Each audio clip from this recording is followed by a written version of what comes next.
Hello, I'm gonna make a little quick video before bed. I was watching Bleach, but this TV does a daily update, so just let it be. Tried it on, but then didn't go. So something that I shared is something that's kind of come to my mind, and it was Skittles influenced. I'm just making that up front. It's the intrigue about party switches throughout history, and maybe that it is politicians that switch.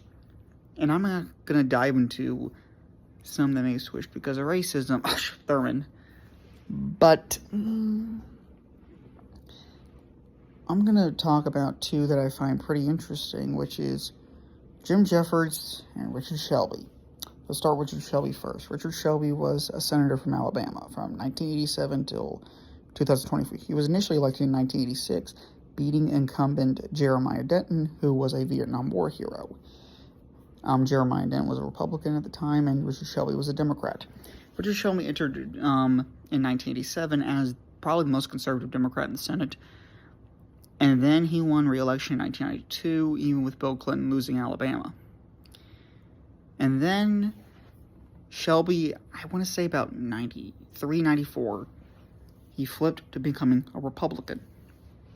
Now, many party switches throughout history I just kind of grizzle and discuss, but this one I really don't, because Richard Shelby, his values really didn't change. He was the most conservative Democrat in the Senate, and then he switched to a Republican where he was a pretty conservative Republican. He was a pretty smart politician, do not get me wrong, that knew how to play the game.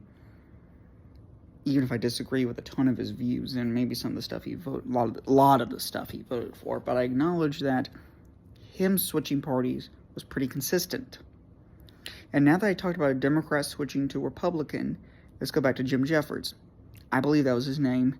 He was a senator from Vermont who was a Republican. He was the last of the Northeastern Republicans in Congress. If you do not know what I mean by that, Northeastern Republicans for a long time were pretty liberal, socially and fiscally conservative. And Vermont for a long time was one of the reddest states in America.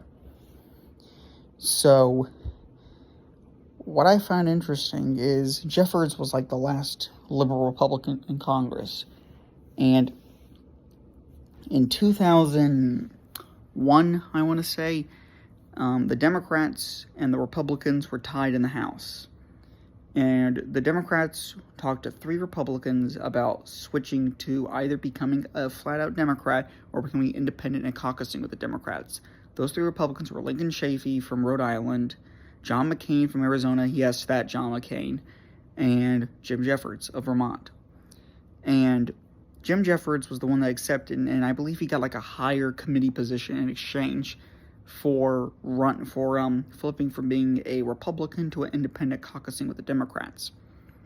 In case you're wondering how liberal that seat has gone since, the next person to take his seat after Jim Jeffords retired and then later passed away, may he rest in peace, was Bernie Sanders. Yeah, that seat's going to not go back Republican for a long time to come. But anyways, of course, a little quick note about the Democrats getting lead is that then they proceeded to lose that advantage like a few months later when Missouri's seat flipped in a special election. But that's a story for another time.